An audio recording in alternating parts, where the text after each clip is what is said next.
आंदोलन के इतिहास में मराठवाड़ा विद्यापीठ नामांतरण। आंदोलन यह महाराष्ट्र में 1976 ईस्वी में दलित आंदोलन के रूप में उभरा था।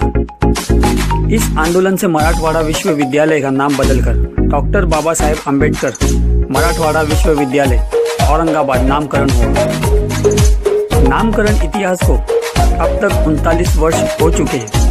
27 जुलाई 1978 में विधानमंडल के दोनों सभागृह के मराठवाड़ा विद्यापीठ को डॉक्टर बाबा साहेब अम्बेडकर जी के नाम देने का निर्णय लिया गया था। यह खुशी अम्बेडकरवादी अनुयायी महसूस कर ही रहे थे कि उस वक्त भी कट्टरवादी विचारधारा मानसिकता वाले लोगों को ईर्ष्या होने लगी।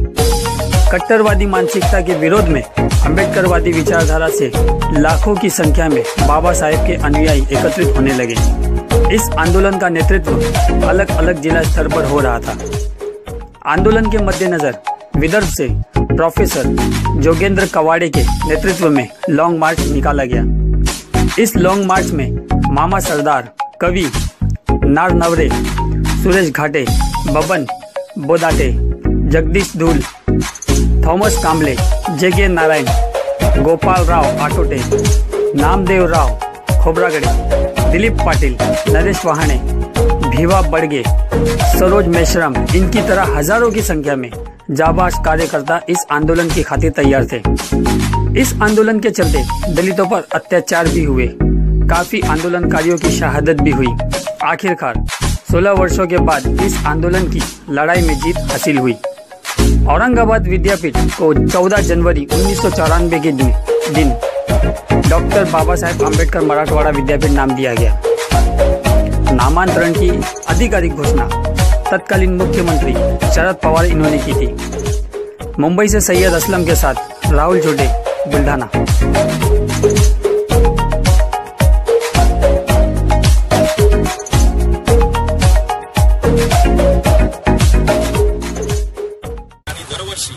दरवर्षी तेव्हापासून 37 वर्षापासून हजारो लोक जमा होतात।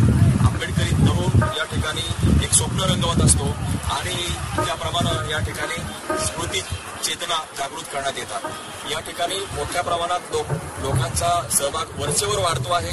हे ठिकाण आणखी काही डेव्हलप होण्याच्या दृष्टीने प्रयत्न सुरू आहेत। जी मंडळी येथे आहे त्यांची गैरसोय होऊ नये म्हणून काही आता अनेक संस्था पुढे येत आहेत। त्यातील एक भाग म्हणून उत्कर्ष प्रतिष्ठान या भागामध्ये सर्व क्षेत्रामध्ये काम करतं। त्यांनी 2 ते 3 क्विंटल खिचडीचं जे मोफत भोजन दान इथे करण्याचं ठरवलेलं आहे। या प्रकारे अनेक उपक्रम देखील या ठिकाणी चालू आहेत। त्याबद्दल मी सगळ्या आमच्या उत्कर्ष प्रतिष्ठानमध्ये जे काही सहभागी लोक आहेत त्यांचं अभिनंदन करतो। हजारो भीमसैनिक या ठिकाणी एकत्रितपणे येतात आणि पुन्हा एकदा त्या स्मृतीला उजाळा देतात, जेणेकरून त्यावेळेस नामांतरासाठी ज्या लोकांनी बलिदान दिलं, ज्या लोकांनी त्याग केला, त्या लोकांचा त्याग आणि बलिदान वाया जाऊ नये, ते सतत चिरंतर आठवणीत राहावं, स्मरणात राहावं म्हणून हा नामांतर स्मृती सोहळा या ठिकाणी प्राध्यापक जोगेंद्रजी कवाडे सर यांच्या नेतृत्वात आयोजित केला जातो आणि यासाठी हजारो भीमसैनिक एकत्र येतात। खरं तर या सगळ्या भीमसैनिकांना धन्यवाद देईल की ते दरवर्षी या ठिकाणी उत्साहानं येऊन त्या स्मृतीला उजाळा देतात, म्हणून निश्चितपणे त्यांना या ठिकाणी धन्यवाद दिले पाहिजे। राहेरीच्या खडकपूर्णा नदीच्या या पावन नदीच्या काठी लक्ष्मण गवाई यांनी या ठिकाणी ही जागा दान दिली। याच ठिकाणी लॉंग मार्च लढवण्यात आला, जेलला झाला, शेकडो भीमसैनिक जखमी झाले, रक्त सांडल्यासारखे होते। त्या लॉंग मार्च संघर्षाची, नामांतर आंदोलनाची स्मरण येणाऱ्या पिढीला होत राहावं आणि या संघर्षाची प्रेरणा घेऊन आमच्या युवकांनी भविष्यातील वाटचाल करावी या हेतून दरवर्षी 14 जानेवारीचा औरंगाबादमधील डॉक्टर बाबासाहेब आंबेडकर मराठवाडा विद्यापीठाचा नामांतर महोत्सव साजरा करून दरवर्षी या ठिकाणी आम्ही या लॉंग मार्च संघर्ष भूमीवर लॉंग मार्च संघर्ष यात्रा भरवत असतो। केवळ बुलढाणा जिल्हाच नव्हे तर शेजारचा अकोला जिल्हा असेल, वाशिम जिल्हा असेल, जालना जिल्हा असेल, जळगाव जिल्हा असेल, यातून हजारो माता भगिनी भीमसैनिक या लॉंग मार्च संघर्ष यात्रेमध्ये सहभागी होत असतात।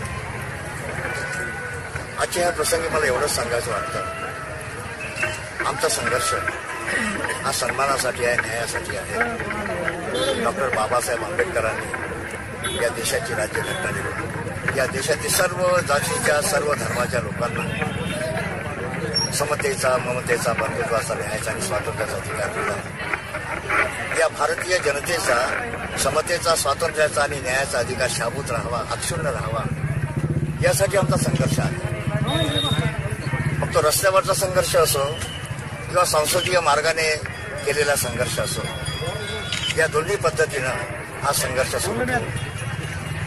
आमचा दलित समाज असेल, ओबीसी समाज असेल, बहुजन समाज असेल, आदिवासी समाज, नक्षलमुक्त समाज, अल्पसंख्याक समाज असेल, या सर्वांना सोबत घेऊन महाडच्या 14 तळ्याच्या पाण्याला आग लावून डॉक्टर बाबासाहेब आंबेडकरांनी जे सामाजिक स्वातंत्र्याचे युद्ध सुरू केले. राजकीय स्वातंत्र्य मिळालं 15 ऑगस्ट 1947ला, पण सामाजिक आणि आर्थिक स्वातंत्र्य अद्यापर्यंत देशातील जनतेला मिळालं नाही. तर महाडच्या 14 तळ्याच्या पाण्याला आग लावून डॉक्टर बाबासाहेब आंबेडकरांनी तर सामाजिक स्वातंत्र्याचं युद्ध सुरू केलं.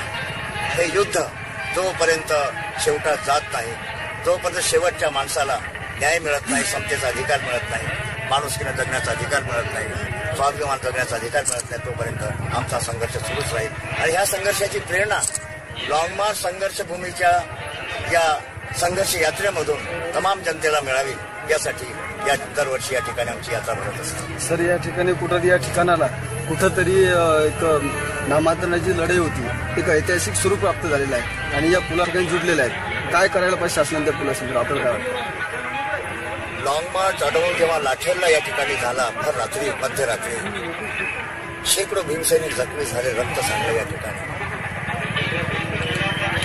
तेव्हा या पुलाची पर्वा न करता नदीमध्ये उड्या टाकून भीमसैनिक औरंगाबादपर्यंत गेले. प्रश्न जनतेचा आहे, जनतेच्या जीवाची काळजी करणं सरकारचं कर्तव्य आहे. हा पूल डबघाईस आलेला आहे, मोडकळीस आलेला आहे.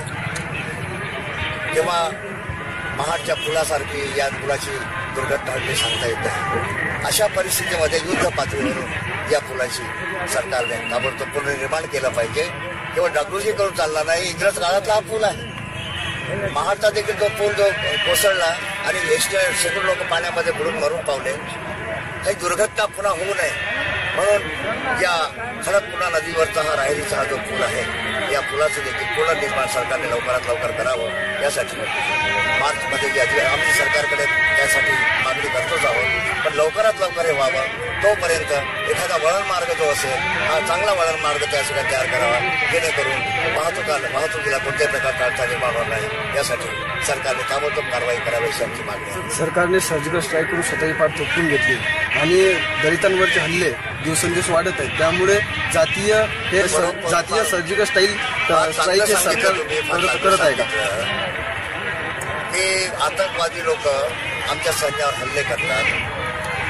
या आतंकवाद्यांना आणि दुश्मन राष्ट्राला धडा शिकवण्यासाठी मोदी सरकारने सर्जिकल स्ट्राईक करावं लागलं. आम्ही त्याचं अभिनंदन करतो. पण राज्यामध्ये देशाच्या अंतर्गत दलितांवर जे अमानुष अशा प्रकारचे हल्ले होतात, मारलं जातं, कापलं जातं, जाळलं जातं, हे थांबवण्यासाठी एखाद्या जातीयवाद्यांच्या विरुद्ध अशा प्रकारचा सर्जिकल स्ट्राईक करण्याची हिंमत सरकारने दाखवावी अशी आमची मागणी आहे. आता नोटाबंदी केलं, कोणाला त्रास झाला? 98% रक्कम लोकांनी 98% रक्कम बँकेमध्ये जमा केली. ज्या लोकांनी बँकेमध्ये रक्कम देते, काय काळा पैसा होता काय? काळे पैसेवाले तर आलेच नाही. मग प्रश्न निर्माण होतो की ही नोटाबंदीची योजना आखताना त्याची पूर्वतयारी जी करायला पाहिजे ती न करता अशा पद्धतीनं सर्व देशातील जनतेला आणि विशेषतः ग्रामीण भागात जनतेला फार मोठा त्रास सरकार अजूनही त्रास सरकार 50 दिवसाची मुदत दिली होती, 50 दिवस उठून गेले. हे झालं. आमचं काय म्हणणं आहे, नोटाबंदी ठीक आहे, पण युद्धाला जाताना पूर्वतयारी करून जावं लागते की नाही? मग रणांग घ्या, मग बंदूक आणले बाबा, तलवार आणले बाबा, बाबा असं म्हणतो का आपण? युद्धाची तयारी करताना पूर्वतयारी करून युद्धाला तोंड द्यायचं असतं.